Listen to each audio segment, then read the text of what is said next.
বিশ্বের জ্বালানি বাজারে ফের অনিশ্চয়তার মেঘ। বিশ্বে পণ্য পরিবহনের ক্ষেত্রে অন্যতম গুরুত্বপূর্ণ জলপথ হরমুজ প্রণালী অবরুদ্ধ করার কথা ঘোষণা করেছেন মার্কিন প্রেসিডেন্ট ডোনাল্ড ট্রাম্প। আর তারপরেই হু হু করে বাড়ছে অশোধিত তেলের দাম। বিশ্বের জ্বালানি বাজারে ফের অনিশ্চয়তার মেঘ। বিশ্বে পণ্য পরিবহনের ক্ষেত্রে অন্যতম গুরুত্বপূর্ণ জলপথ হরমুজ প্রণালী অবরুদ্ধ করার কথা ঘোষণা করেছে মার্কিন প্রেসিডেন্ট ডোনাল্ড ট্রাম্প। আর তারপরেই হু হু করে বাড়ছে অপরিশোধিত তেলের দাম। অথচ গত শুক্রবার ইসলামাবাদে আমেরিকা এবং ইরানের মধ্যে শান্তি বৈঠক শুরু হওয়ার পর অশোধিত তেলের দাম কিছুটা কমেছিল। সোমবার আমেরিকার অশোধিত তেলের ব্যারেল পিছু ৮% বেড়ে দাঁড়িয়েছে $104.24।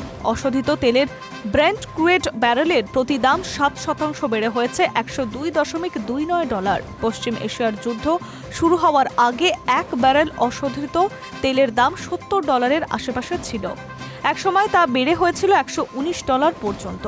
সম্প্রতি আমেরিকা ও ইরানের মধ্যে সংঘাত খানিক প্রশমিত হওয়ায় তেলের বাজারে খানিক চাঙ্গা হয়েছিল বলে মনে করছিল বিশেষজ্ঞ মহল, কিন্তু তা একেবারেই নয়। হরমুজ পেরিয়ে তেল নিয়ে যাওয়া ট্যাঙ্কার বা জাহাজের সংখ্যা ক্রমশ বাড়ছিল।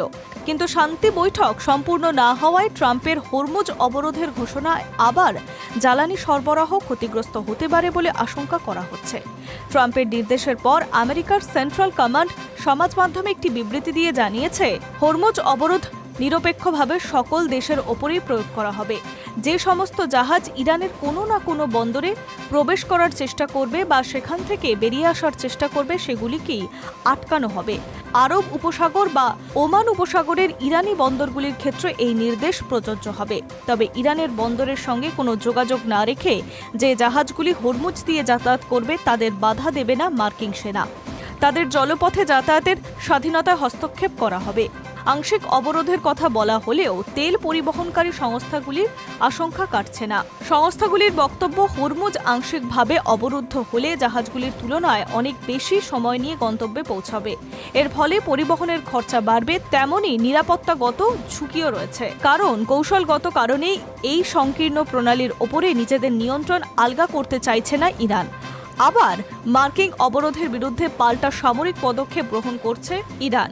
একটি সংবাদ মাধ্যম সূত্রে খবর, আমেরিকা ও ইরানের মধ্যে 14 দিনের যুদ্ধবিরতি ঘোষিত হওয়ার পর হরমুজ ধরে 40টি বাণিজ্যিক ট্যাঙ্কার গিয়েছে। বিশেষজ্ঞদের একাংশের মতে ধীরে ধীরে হরমুজ প্রণালীকে যুদ্ধের পরবর্তী স্থিতাবস্থা ফিরছিল। কিন্তু ট্রাম্প এই প্রণালী অবরুদ্ধ করার কৌশল নিয়ে আদতে ইরানের তেল রফতানির রাস্তা বন্ধ করতে চাইছে।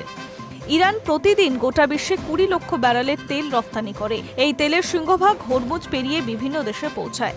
এই বিপুল পরিমাণ তেল রফতানি বন্ধ হয়ে গেলে স্বাভাবিকভাবেই বিশ্বে জ্বালানি সরবরাহ মার খাবে। ফলত চড়চড় করে বাড়বে অপরিশোধিত তেলের দাম। সেক্ষেত্রে ফের ঊর্ধ্বমুখী হতে পারে পেট্রোল বা ডিজেলের দাম। Hi news network.